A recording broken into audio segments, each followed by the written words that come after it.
بسم الله الرحمن الرحيم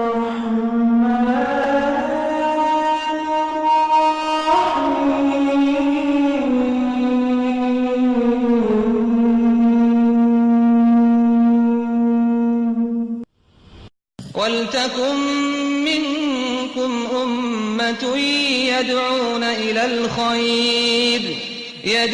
إلى الخير ويأمرون بالمعروف وينهون عن المنكر وأولئك هم المفلحون.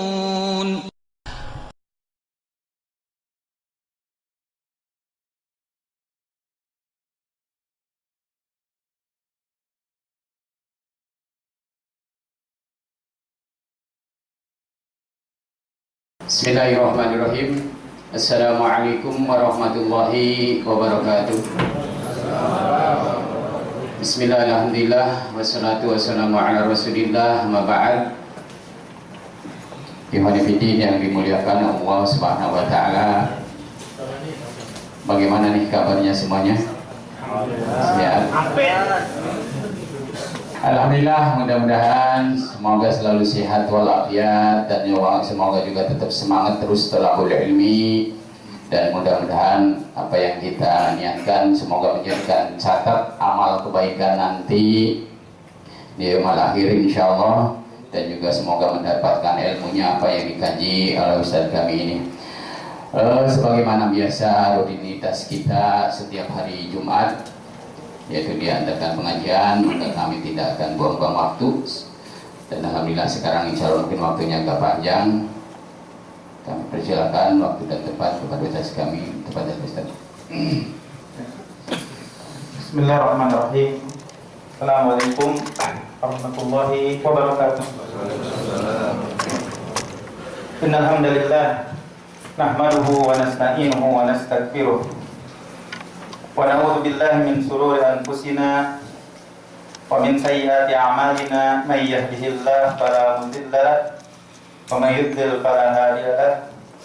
Asyhadu an la ilaha illallah wahdahu la syarika lahu iqraran bihi wa tauhida, wa asyhadu anna Muhammadan abduhu wa rasuluh. Amma ba'du, faqala Allah ta'ala fil Qur'anil Karim, ya ayyuhalladzina amanu taqullaha haqqa tuqatih wa la tamutunna illa wa antum muslimun. Ya ayuhan nasu taqu rabbakumul ladzi khalaqakum min nafsin wahidah wa khalaqa minha zawjaha wa batha minhuma rijalan katsiran wa nisaa'a wattaqullaha alladzi tasaaluna bihi wal arham innallaha kana 'alaikum raqiba. Ya ayyuhalladzina amanu taqullaha wa qulu qawlan sadida yuslih lakum a'malakum wa yaghfir lakum dhunubakum wa may yuti'illaha wa rasulahu faqad faza fawzan 'azima. Wa qala Nabi sallallahu alaihi wasallam, fa inna asdaqal hadits kitabullah wa khairal hadyi hadyu Muhammadin sallallahu alaihi wasallam wa syarrul umur muhdatsatuha wa kullu muhdatsatin bid'ah wa kullu bid'atin dhalalah wa kullu dhalalatin finnar. Ikhwani, azani Allah iyyakum, bapak-bapak, saudara-saudara yang dimuliakan Allah Subhanahu wa taala. Alhamdulillah pada hari ini, hari Jumat ya, tanggal 26 Desember ya, bertepatan dengan tanggal berapa? 4 Rabiul Awal ya. 4 Rabiul Awal, alhamdulillah Allah Subhanahu wa taala masih mengizinkan kita semuanya untuk bisa duduk di majelis ilmu dalam rangka mengkaji ayat-ayat Allah Subhanahu wa taala dan sunnah Nabi sallallahu alaihi wasallam yang berkenaan dengan tauhid. Mudah-mudahan apa yang kita pelajari menjadikan ilmu yang bermanfaat. Dan subhanallah, antum semuanya di sela-sela kesibukan antum meluangkan waktu di hari Jumat ini untuk duduk bersama-sama murojaah atau mengulang apa yang sudah kita ketahui, insyaallah bahwasanya tujuan kita diciptakan oleh Allah Subhanahu wa taala itu dalam rangka mengesahkan Allah, dalam rangka beribadah, dalam rangka untuk melaksanakan perintah dan menjauhi larangan. Maka dengan duduk-duduk seperti kita sekarang ini, insya Allah keimanan kita akan bertambah, dan berkumpul-kumpul seperti ini sesuatu yang mungkin kita tunggu-tunggu, yang kita inginkan insya Allah. Karena kita pun dan saya sendiri merasakan ketika bertemu dengan antum, Masya Allah bahagia, senang melihat wajah-wajah antum semuanya pada ceria dalam rangka untuk mengambil warisan Nabi Sallallahu Alaihi Wasallam. Karena warisan Nabi itu adalah Al-Quran dan Sunnah Nabi Sallallahu Alaihi Wasallam. Sehingga mungkin di antara antum ada yang tidurnya jam 3, ada jam habis subuh baru datangnya. Tapi alhamdulillah demi ilmu datang juga di sini untuk kebutuhan kita semuanya. Lebih kita butuhkan daripada kesenangan badan kita dalam rangka untuk istirahat ya. Tapi dengan sebab hausnya kita, maka kita dengan sebab hausnya kita dengan ilmu, ya, iman, ya, maka antum semuanya datang. Dan ini subhanallah perlu disyukuri oleh kita semuanya, karena tidak semua orang yang mau bercapek-capek, mengorbankan dirinya setelah lelah dalam bekerja untuk datang ke majelis ilmu ini. Ya. Nah, ini sebuah keistimewaan, karena berapa banyak orang yang kurang begitu memperhatikan kepada suatu hal yang menyebabkan hatinya itu menjadi hidup dan bercahaya di dunia dan bercahaya nanti di akhirat insya Allah. Bahagia nantinya di dunia dan bahagia nantinya juga di akhirat setelah matinya. Nah, tema yang ingin kita sampaikan pada halaqah yang ke-36 masih melanjutkan berkenaan dengan syafaat. Ya. Dan kita semuanya itu membutuhkan syafaat. Ya. Tapi tentunya syafaat yang ditetapkan oleh Allah Subhanahu wa taala yang benar, di mana syafaat ini akan kita dapatkan bila mana kita ini menjadi orang yang layak untuk mendapatkan syafaat, yaitu ahlul tauhid wa ahlul ikhlas, orang yang bertauhid, orang yang ikhlas. Dan juga yang memberikan syafaat pun oleh Allah diizinkan. Jadi di sini dapat kita pahami bahwasanya yang memberi syafaat itu karena izin Allah. Gitu. Jadi kita tidak boleh minta kepada malaikat, kita tidak boleh minta syafaat kepada para wali, kita tidak boleh minta syafaat kepada orang-orang soleh, ya, tidak boleh, karena mereka diizinkan oleh Allah Subhanahu wa taala, bukan langsung mereka memberikan syafaat kepada yang meminta tolong. Bila mana ada seseorang yang meminta kepada malaikat syafaat, berarti menyembah selain Allah. Meminta syafaat kepada para wali dan orang saleh dengan sangkaan bahwasanya mereka itu sebagai pelantara yang menghubungkan antara dia bersama Allah, pada dasarnya itu telah beribadah kepada selain Allah Subhanahu wa taala. Itu adalah ain zat kesyirikan yang dilakukan oleh orang-orang musyrikin. Ya. Oleh karena itu, ikhwanillah, kemarin sudah kita pahami bahwasanya arti syafaat secara bahasa itu adalah lawan kata dari genap atau lawan kata dari witar. Witar adalah ganjil, kalau syafaat itu adalah genap, menggenapkan. Kalau hubungan antara urusan dunia di antara manusia itu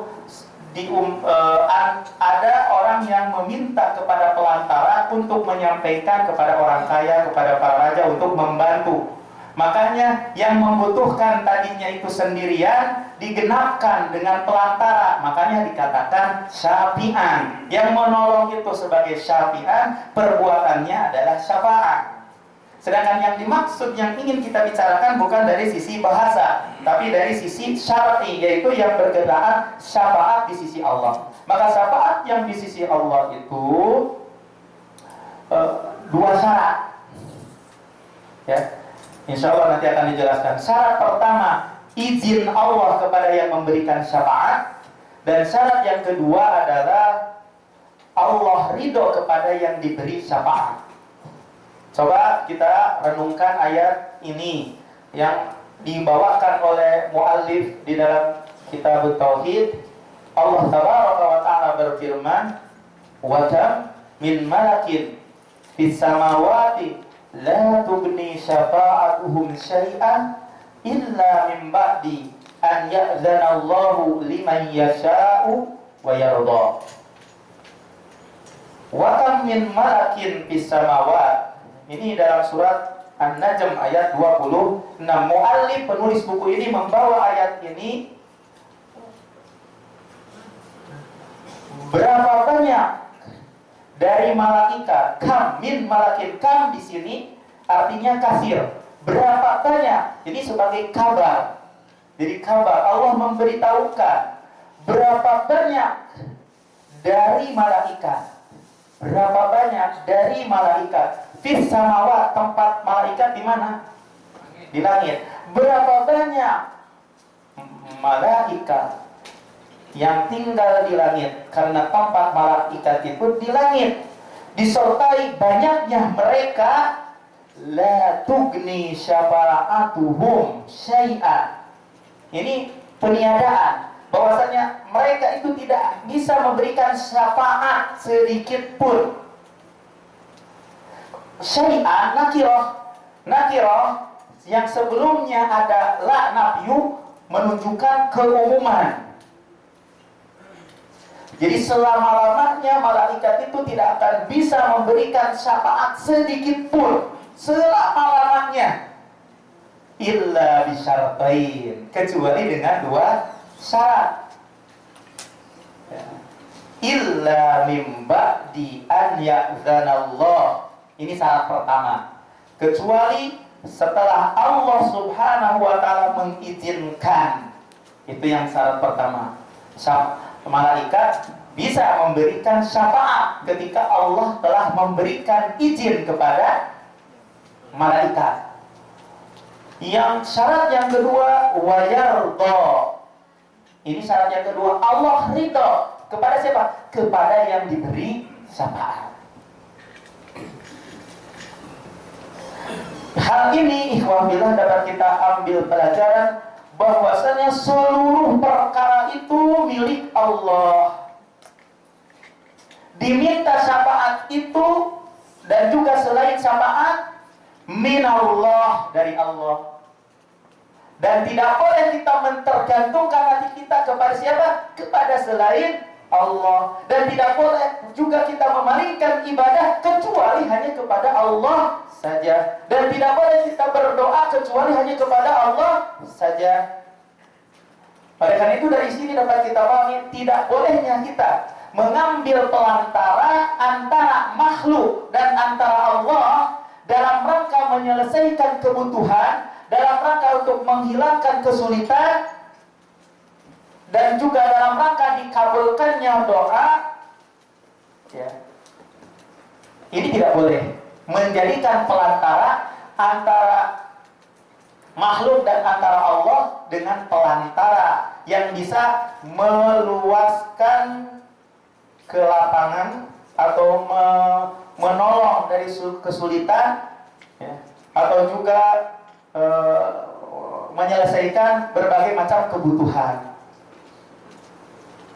Kenapa? Kenapa demikian? Dalilnya jelas seperti tadi. Ya.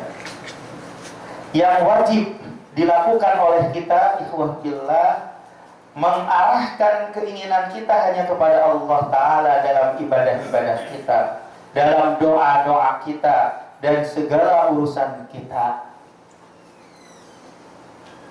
Jadi syafaat atau pelantara yang dijadikan pelantara antara makhluk dan antara Allah dalam rangka untuk menghilangkan atau menyelesaikan kebutuhan-kebutuhan dan juga menghilangkan kesempitan-kesempitan, itu adalah manfiyah, pelantara atau syafaat yang ditiadakan oleh Allah Subhanahu wa ta'ala.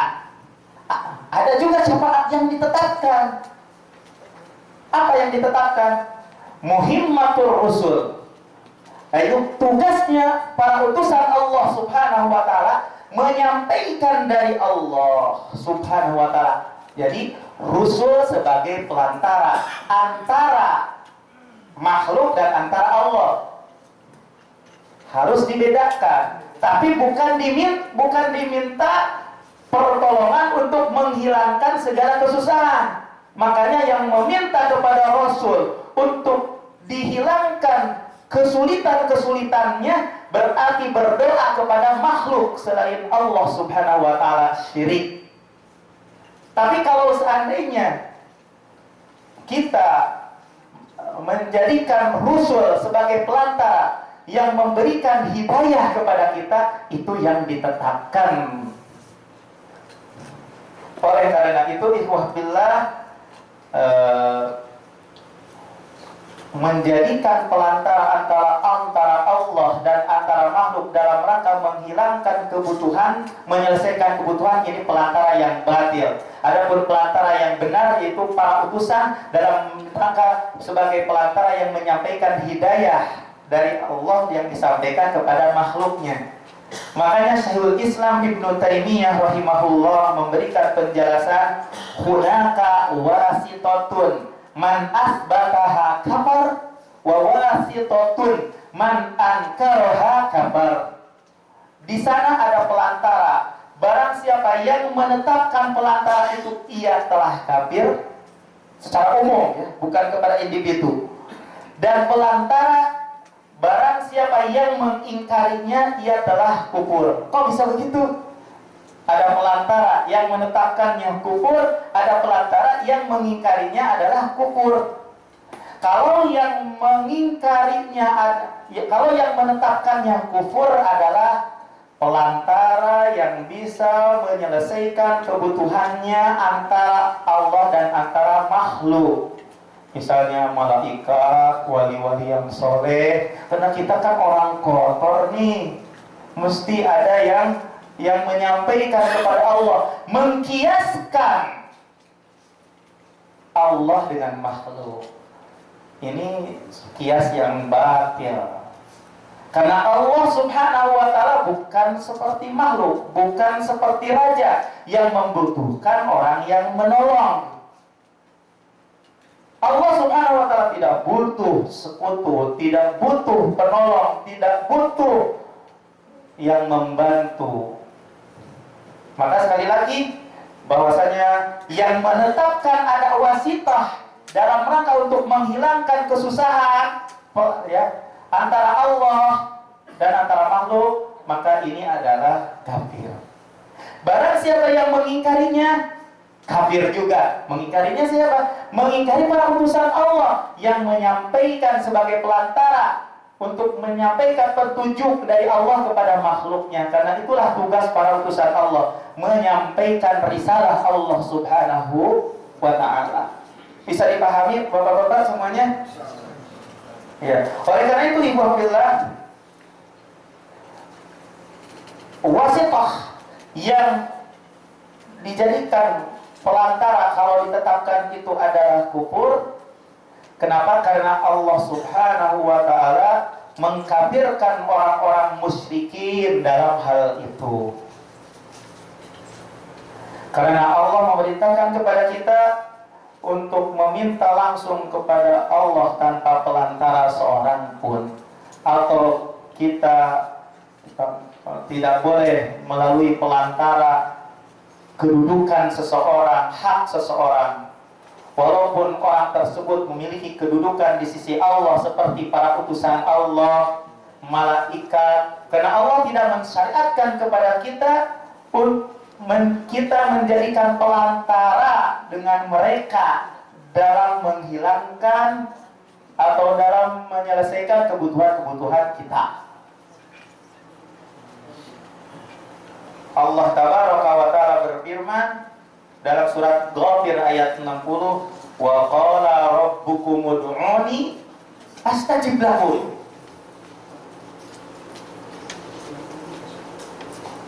Ud'uni, berdoalah kepadaku. Tidak berdoa melalui pelantara malaikat, para utusan, tapi langsung berdoalah kalian kepadaku. Jadi langsung meminta kepada Allah. Astajib lakum, pasti aku akan mengabulkan kepada kalian. Enggak ada perintah berdoalah kamu kepadaku dengan melalui pelantara yang memiliki kedudukan di sisiku, malaikat, para utusan Allah. Kalau ada seperti itu dalilnya, boleh berarti. Tapi karena tidak ada dalilnya, enggak boleh kalau kita menetapkannya. Bisa dipahami? Dalam sebuah hadis, Rasulullah SAW bersabda dalam hadis qudsi, yang Allah Taala berfirman, yanzilu Rabbuna subhanahu wa ta'ala kulla lailatin ila sama'id dunya. Rabb kita turun. Allah Subhanahu wa ta'ala turun setiap malam ke langit dunia. Fayaqul, Allah berfirman, hal min sa'ilin, apakah ada orang yang meminta? Fa'utiyahu, maka aku akan memberinya. Hal min da'in, apakah ada orang yang berdoa? Fa'astajibalahu, maka aku akan mengabulkannya. Hal min mustaghfirin, apakah ada orang yang meminta ampun? Fa'aghfirulah, maka aku pun akan mengampuninya. Akhrajahul Bukhari wa Muslim. Jadi pintu terbuka antara kita dan antara Allah. Kenapa harus ada pelantara? Ini adalah kebatilan. Jadi yang menjadikan pelantara antara kita dan antara Allah itu sebuah kebatilan yang sangat batil. Berhubungan langsunglah kepada Allah. Dia Allah itu maha mendengar lagi maha mengabulkan doa. Wa idza faqala rabbukum ud'uni wa idza sa'alaka ibadi anni fa inni qarib ujibu da'watad da'i idza da'ani. Apabila hambaku minta dariku, sesungguhnya aku itu dekat. Aku akan mengabulkan doanya orang yang berdoa. Allah Subhanahu wa ta'ala itu dekat. Berhubungan langsunglah pada Allah Subhanahu wa ta'ala. Inilah keimanan yang mantap yang mesti kita yakini di dalam diri kita. Segala kebutuhan kita adukan kepada Allah. Jadi segala harapan kita adukan kepada Allah. Doa itu penting, sangat penting sekali. Makanya dikatakan doa wal ibadah. Doa itu adalah ibadah. Jadi alhamdulillah, antum mungkin di dalam kehidupan ini sering mendapatkan ujian, baik ujian dari sisi materi, ya kan? Atau ujian dari sisi misalnya memiliki anak yang agak sedikit nakal, ya kan? Misalnya, antum harus berharap kepada Allah, jangan kepada pelantara. Misalnya, kok bandel gitu, anak saya itu jarang sholat misalnya. Padahal saya berharap sekali anak-anak yang ya keturunan kita itu baik-baik. Misalnya seperti itu. Kok ada begini di antara keluarga, ada yang begini kok tidak mengenal sunnah dan lain sebagainya. Mohon kepada Allah hidayah. Kalau kepada anak-anak yang susah sekali untuk dibawa ke masjid, sulit sekali, berdoa kepada Allah. Cukuplah dengan doa yang ada dalam Al-Quran. Rabbi ja'alni muqimas shalah wa min dzurriyyati. Ya Allah, jadikanlah aku yang mendirikan sholat dan juga keluargaku. Rabbi ja'alni muqimas shalah wa min dzurriyyati. Rabbana wa taqabbal du'a. Ya Allah, jadikanlah aku yang bisa mendirikan sholat dan juga keturunanku. Ya Allah, yang mengabulkan doa. Makanya ada diceritakan apa namanya, ada satu keluarga yang dari sisi kondisi itu biasa-biasa saja, tidak terlalu misalnya iltizam, tapi anaknya ketika mendengar adzan langsung segera ke masjid. Tapi ada sebagian yang mungkin dari sisi itunya perhatian sekali kepada agama, tapi kok anaknya nakal sekali, susah untuk diajak ke masjid. Akhirnya si yang iltizam istiqomah yang perlu sangat perhatian setiap mau ke masjid, ayo anak, ayo kita ke masjid, yang selalu begitu tuh merasa aneh, kok yang biasa-biasa, kok ketika azan anak-anaknya langsung segera ke masjid. Ternyata si ikhwah ini bertanya kepada orang umum, kenapa sih kalau antum itu gampang sekali mengajak anak, nggak diminta juga langsung pada ke masjid? Ternyata dia itu di dalam sujud selalu berdoa. Di sela-sela waktu ijabah itu selalu berdoa, Rabbij'alni muqimas sholati wa min dzurriyyati rabbana wa taqabbal. Jadi ini rahasia doa. Banyak cerita-cerita yang seperti begitu, makanya kita tidak membutuhkan pelantara dalam berdoa, langsung saja kepada Allah. Ujibu da'watad da'i, Allah akan mengabulkan doa orang yang berdoa. Ya. Jadi ini sebagai salah satu dalil yang membatalkan kebatilan yang menjadikan pelantara antara Allah dan antara makhluknya dengan melalui orang soleh, dengan malaikat dan para utusan Allah Subhanahu wa ta'ala. Ini perkara yang dinafikan oleh Allah Subhanahu wa ta'ala. Adapun pelantara yang ditetapkan adalah antara Allah dan antara makhluknya itu dalam menyampaikan risalah, itu para utusan Allah. Ini yang ditetapkan oleh Allah Subhanahu wa ta'ala. Jadi faedah yang dapat kita ambil dari ayat An-Najm, surat An-Najm ayat 26.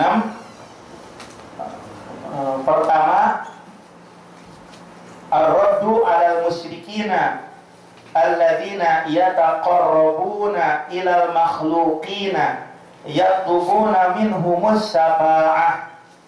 Bantahan terhadap orang-orang musyrikin yang mana mereka itu mendekatkan diri kepada makhluk, meminta dari mereka syafa'ah. Ini bantahan terhadap orang-orang musyrikin yang mendekatkan diri mereka kepada makhluk, meminta dari mereka syafa'ah, pelantara yang bisa menolong dia.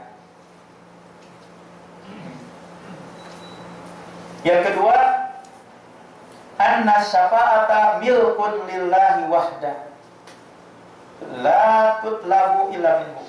Bahwasanya syafaat itu milik Allah saja, tidak boleh diminta kecuali dari Allah. Yang ketiga,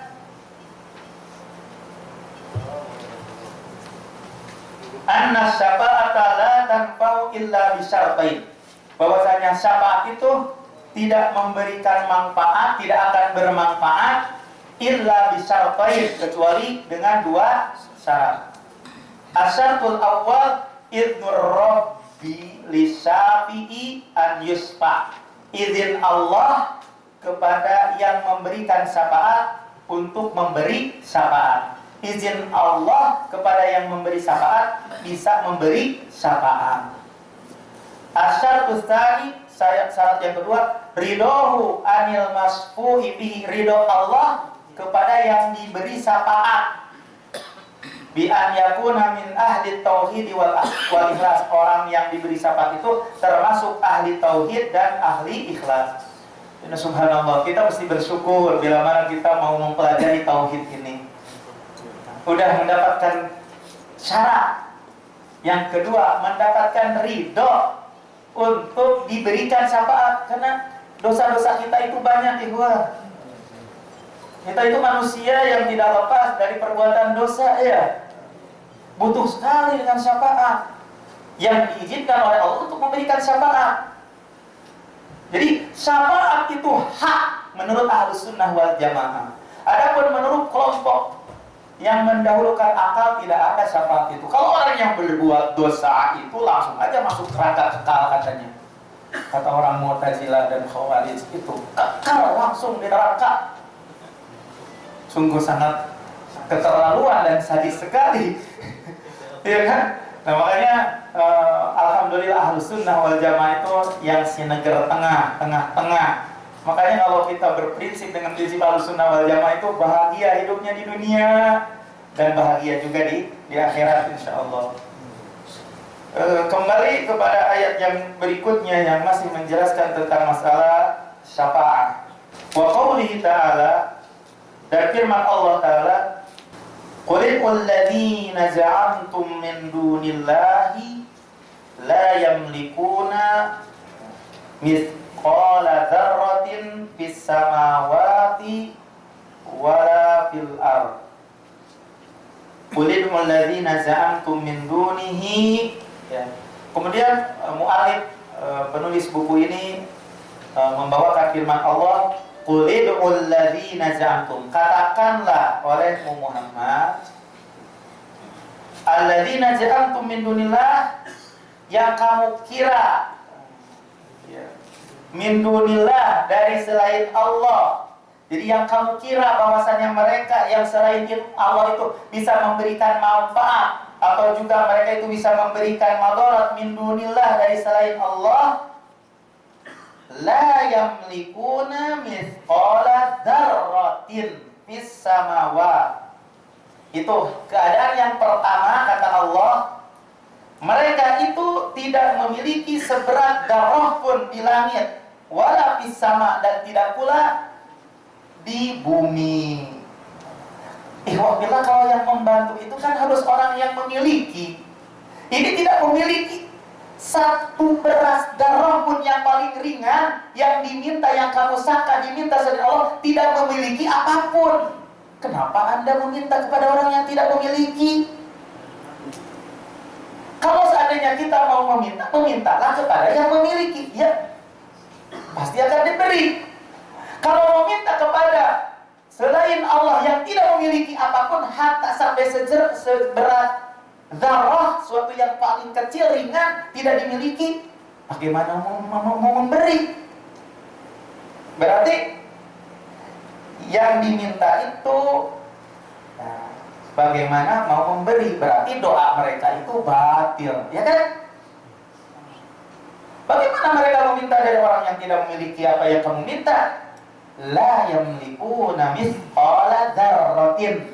Mereka tidak memiliki seberat darah pun.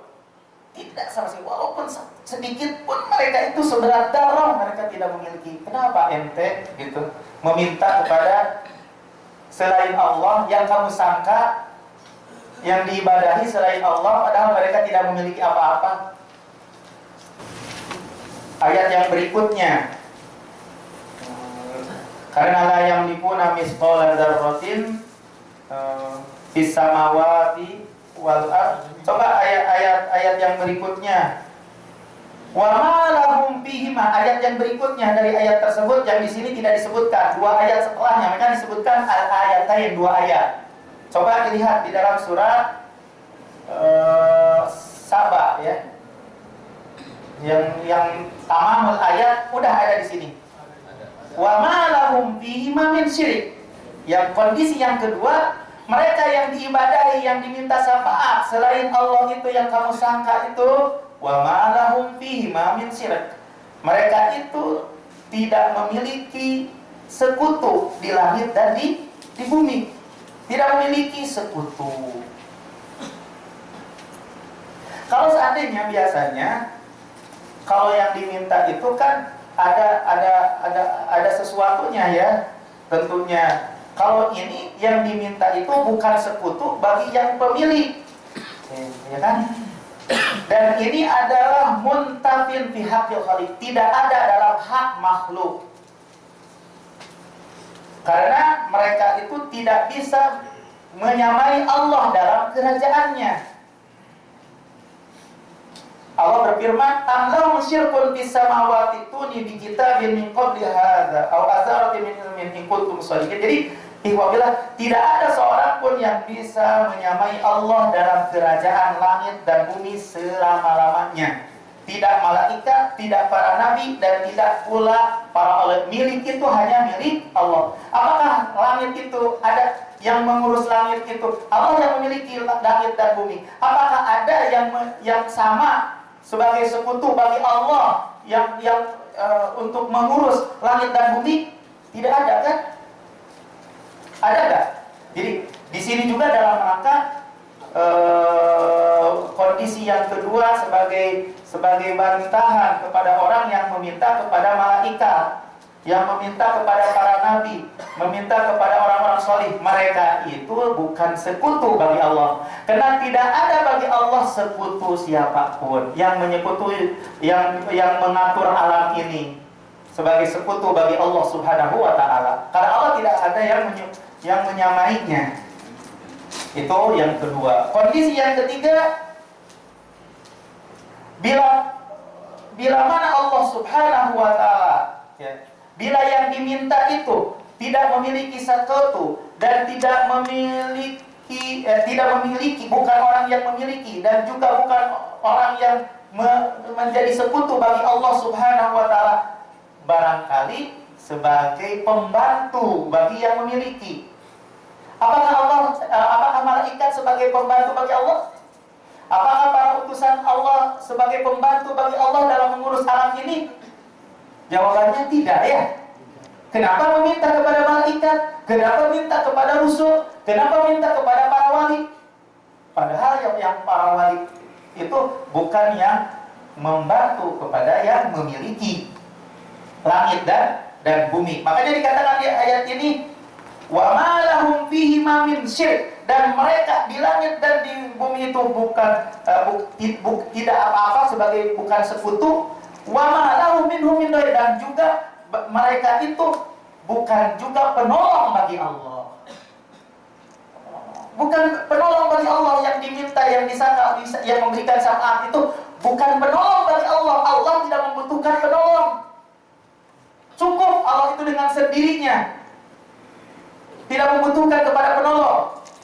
Kemudian kondisi yang keempat, ya, bila mana tadi yang diminta itu bukan pemilik sesuatu, bukan sekutu, dan juga bukan penolong, barangkali dia itu bisa memberikan syafaat. Sebabnya kata Allah Subhanahu wa Ta'ala, wala tanfa'us syafa'atu indahu, maka tidak akan bisa memberikan syafaat di sisi Allah. Ditolak lagi, dibantah lagi oleh Allah. Wala tanfa'us syafa'atu indahu, dan tidak akan memberikan syafaat di sisi Allah illa liman adina lahu, kecuali bagi orang yang Allah izinkan daripadanya. Ini sebagai bantahan kepada yang meminta kepada selain Allah Subhanahu wa Ta'ala syafaat kepada malaikat, kepada para rasul, kepada para wali. Qulikul ladzina za'amtum min duni, katakanlah oleh Muhammad, orang-orang yang berdoa, alladzina za'amtum, yang kamu kira bahwasanya mereka yang diminta selain Allah itu bisa memberikan manfaat dan bisa memberikan madarat, la yamlikuna misqala dzarratin fis samawati wala fil ardi wa ma lahum fihima min syirk wa ma lahum minhum min dhahir wa la tanfa'us syafa'atu indahu illa liman adina lahu. Ada 4 hal yang tidak mereka miliki, yang mana kalau mereka tidak memiliki tersebut tidak akan mungkin bisa membantu kepada orang yang meminta. Nah, seperti itu. Jadi ayat ini ihwabillah yang bisa kita petik faedahnya, pertama, ar-raddu 'alal musyrikina, bantahan terhadap orang-orang musyrikin, alladzina yad'una ma'allahi alihatan minal malaikah, yang mereka berdoa bersama Allah, Tuhan sesembahan, minal malaikati dari malaikat, wa ghairihim dan selain mereka, wa yaz'amuna annahum yamlikuna lahum naf'an aw yadfa'una anhum dharran. Mereka mengira bahwasanya mereka yang disembah selain Allah bisa memiliki manfaat, memberikan manfaat kepada mereka, atau bisa menolak madarat dari mereka. Ini sebagai bantahan. Jadi ayat ini sebagai bantahan kepada orang yang mengira bahwa selain Allah itu bisa memberikan manfaat dan bisa memberikan madarat.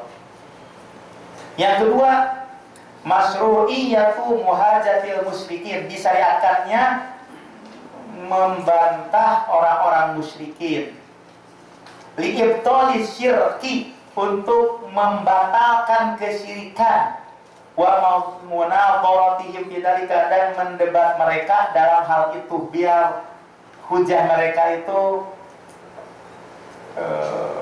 kandas, tertolak, ya kan, hujah mereka itu. Sekarang ada orang yang ribut dengan misalnya Natalan gitu. Ada di antara para ulama yang membolehkan Natalan, itu pendapat yang tidak muktabar, tidak dianggap, tidak ada dalilnya sama sekali.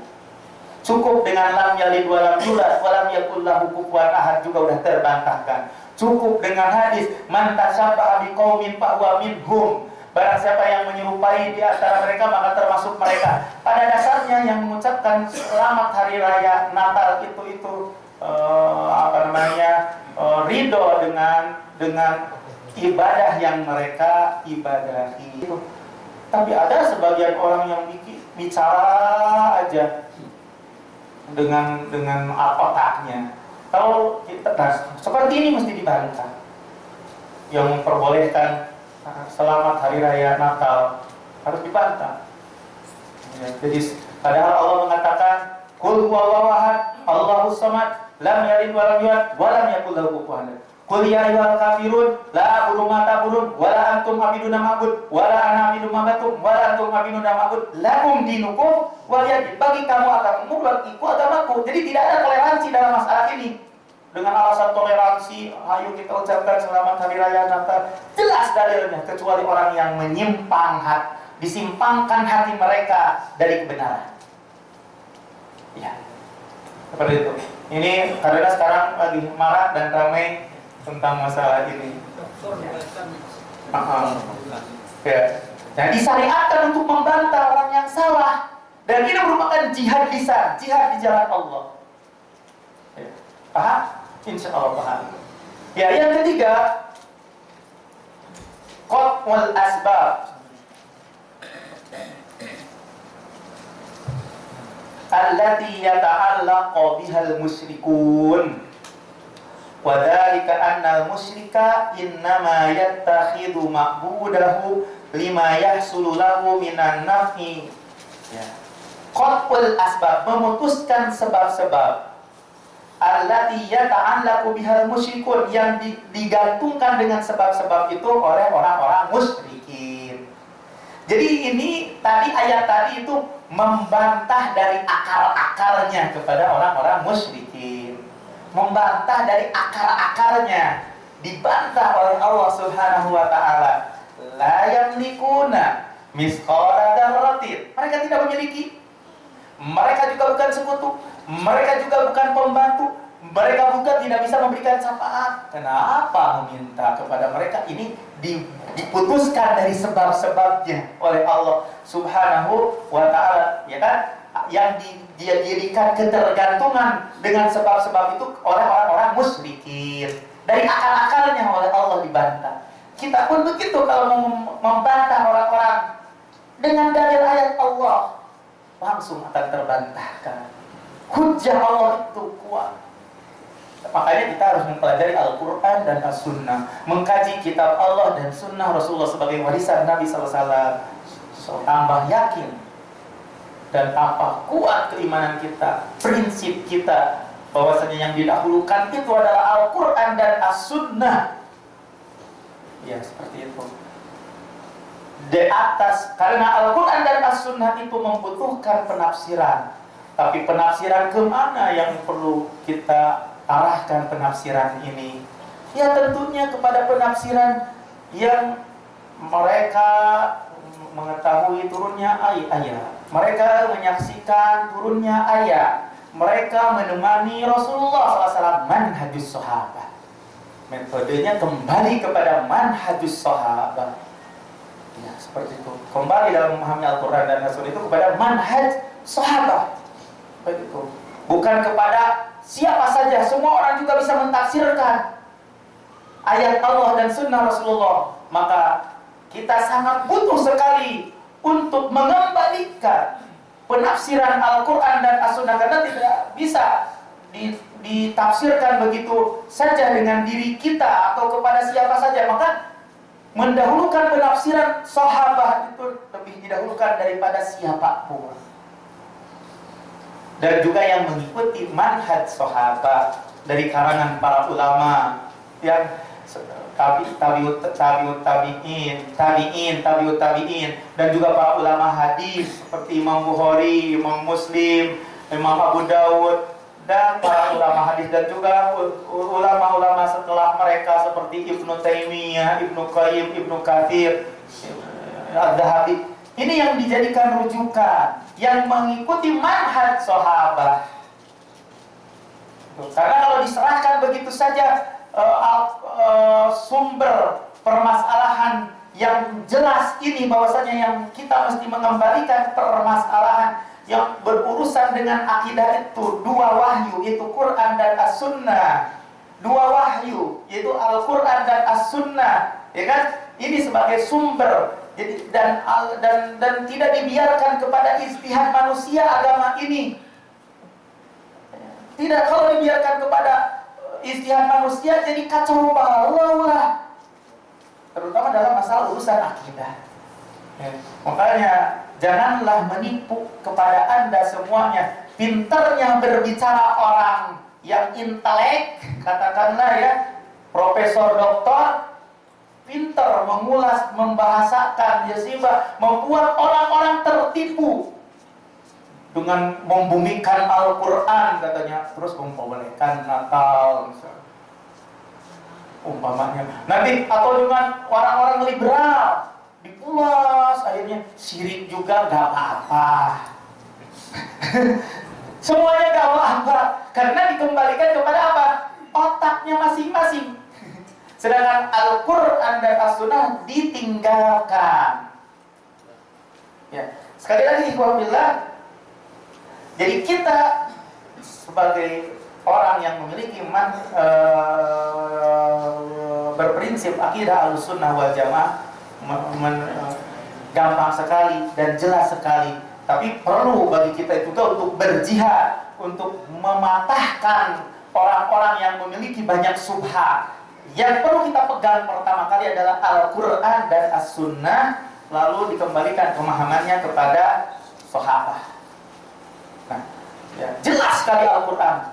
Dan yang menyebabkan kita ini bersemangat untuk menuntut ilmu, ya, karena banyak mulai tersebar kebid'ahan. Ya, tambah kita harus semangat menuntut ilmu, berpahala dalam rangka berjihad di jalan Allah. Kata saya seperti itu.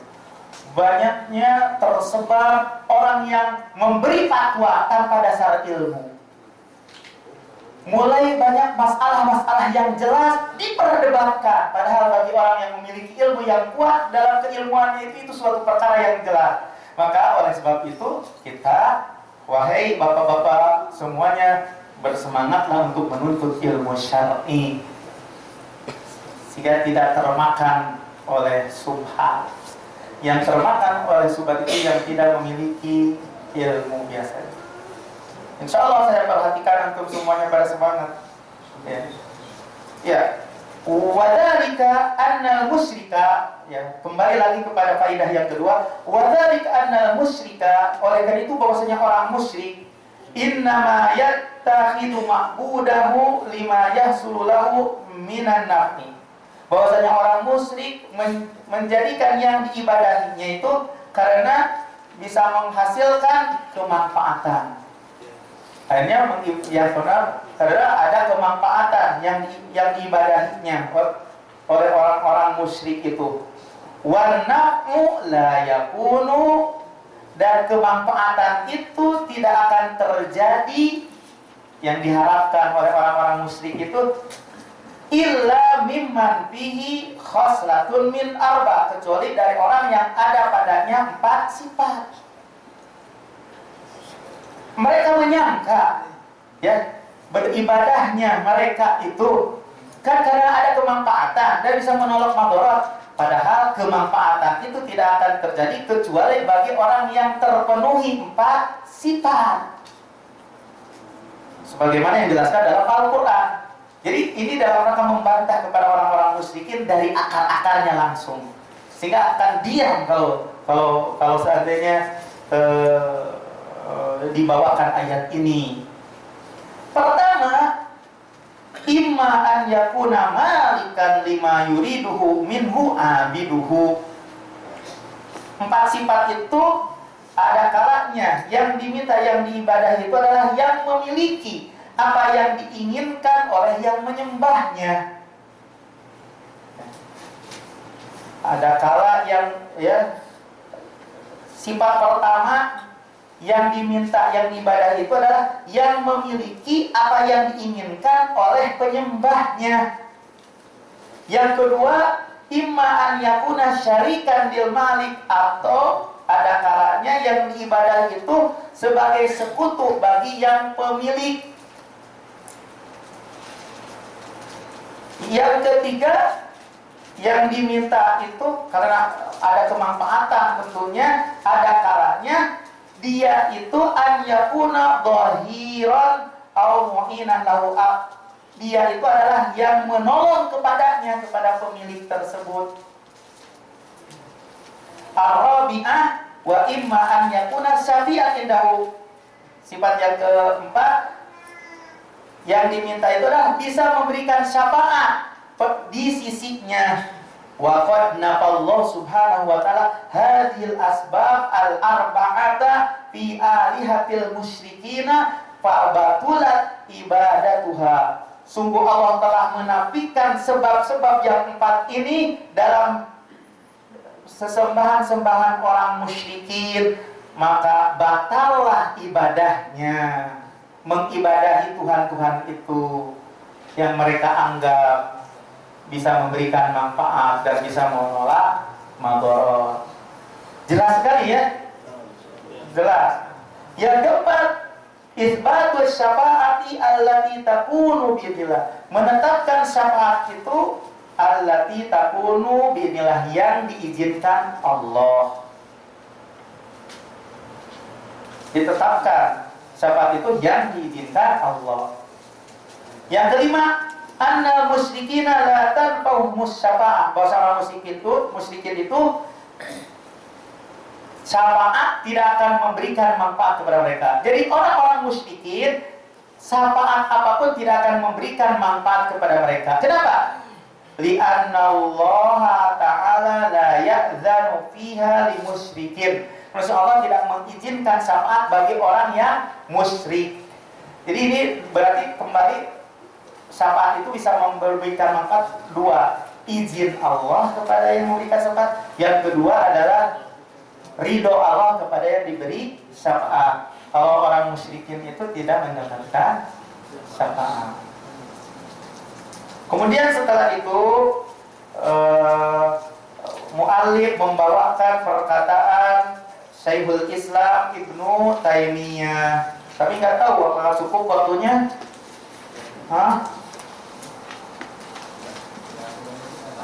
Pertanyaan aja. Iya. Gimana bisa dipahami insyaallah ya? Yang terpenting sedikit-sedikit bisa paham. Ya, bisa paham. Dan sekali lagi bahwasanya dakwah ini membutuhkan pengorbanan. Jadi bagi antum semuanya itu tatkala antum semuanya bisa mengorbankan waktu antum, itu sebuah pengorbanan. Juga bisa mengorbankan sedikit harta antum untuk itu juga pengorbanan. Waktu antum itu juga pengorbanan. Ya, mudah-mudahan segala pengorbanan yang kita lakukan itu sebagai timbal timbangan kebaikan bagi kita di akhirat nanti insyaallah. Ada pertanyaan? Ya. Assalamualaikum warahmatullahi wabarakatuh. Ustaz, fenomena yang terjadi di Indonesia yaitu semakin maraknya kuburan. Ya. Di mana mereka juga punya dalil dan alasan mereka boleh untuk meminta kepada perantara yaitu berupa wali. Ini bagaimana Ustaz menyikapi ini? Saya berhasil. Jadi fenomena yang ada di masyarakat dengan mendatangi kuburan, ya, itu terjadi baik pada zaman dahulu, orang-orang musyrikin pada zaman dahulu, dan juga pada zaman sekarang. Sekali lagi, mereka semuanya yang datang ke kuburan dan mencari di sisi kuburan ada keberkahan di tanahnya, menyembelih karena kuburan, dan juga bernadar karena kuburan dan musab-musab kuburan. Dalam rangka hal itu mereka menyangka yang terjadi, ya, baik pada zaman dahulu pun sekarang, mereka para wali itu bisa memberikan syafaat kepada kami di sisi Allah. Itu sangkaannya. Nah, mereka semuanya terhalangi untuk mendapatkan syafaat dari Allah. Perbuatan mereka itu lelah tapi tidak ada faedah, madorot tapi tidak memberikan manfaat. Karena itu adalah zat perbuatan orang-orang musyrikin pada zaman dahulu.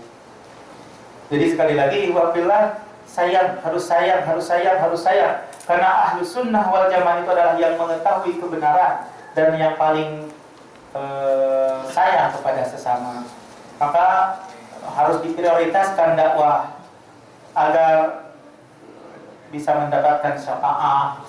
Kalau seandainya masih melakukan seperti itu, maka tidak akan mendapatkan syafaat dari Allah Subhanahu wa ta'ala.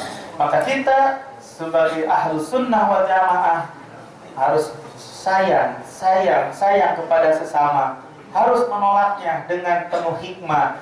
Banyak-banyaklah memberi hadiah. Jangan sayang dengan harta yang kita miliki dalam rangka untuk membela agama Allah Subhanahu wa ta'ala. Karena tidak akan mungkin seseorang itu mau menerima dengan dakwah kita kecuali ada pengorbanan dari kita. Sehingga di antara saudara kita, tetangga kita, sanak keluarga kita, teman kita, dengan kebaikan kita menjadi simpati. Dengan kesimpatian akhirnya mengikuti pengajian. Kalau sudah pengajian, dia akan paham juga seperti antum semuanya. Jadi butuh pengorbanan. Ya. Oleh sebab itu, insya Allah mudah-mudahan antum bisa mengamalkannya. Bentuk rasa sayang kepada sesama. Bukan diam dan bukan mengejek, bukan mencaci, bukan mencela, bukan kasar dan keras, bukan. Akan tetapi mendekat dan mendekat, memberi dan memberi terus. Itulah orang yang memiliki akhlak yang baik, yang akan tingkatannya didekatkan dengan Nabi kita Muhammad SAW majlisnya nanti di hari kiamat. Insyaallah. Wallahu a'lam. Ditutup saja dengan doa kafaratul majlis. Tapi sebelum kafaratul majlis, mudah-mudahan apa yang kita petik pada hari ini bisa memberikan manfaat. Bila mana ada yang tidak berkenan dan ada kekurangan dan kesalahan, itu dari diri saya sendiri perlu dibenahi, perlu diluruskan, ya, oleh antum semuanya. Karena kita semuanya ini masih dalam keadaan belajar, pasti ada salah dan hilaf dalam berkata. Jadi tolong dibenahi. Ya, mudah-mudahan apa yang salah ini Allah Subhanahu wa taala ampuni dosa-dosa kita. Maka disunahkan bagi kita tatkala di akhir majelis ilmu dengan berdoa dengan doa yang diajarkan oleh Rasulullah, yaitu doa kafaratul majlis yang bisa menghapus segala dosa kita ketika ada yang salah ketika di majlis ini. Subhanallahumma wa bihamdika asyhadu an la ilaha illa anta astaghfiruka wa atubu ilaik. Wassalamualaikum warahmatullahi wabarakatuh. Jazakumullah khair pada Ustaz yang telah menyampaikan maidotnya. Mudah-mudahan kita bisa ambil hikmahnya dari apa yang beliau sampaikan. Dan insya Allah kalau kita selalu belajar, sebodoh-bodohnya kita orang yang sedang belajar. Jadi tentu ada bedanya dengan orang yang tidak mau belajar insya Allah. Yang nggak paham akan jadi paham.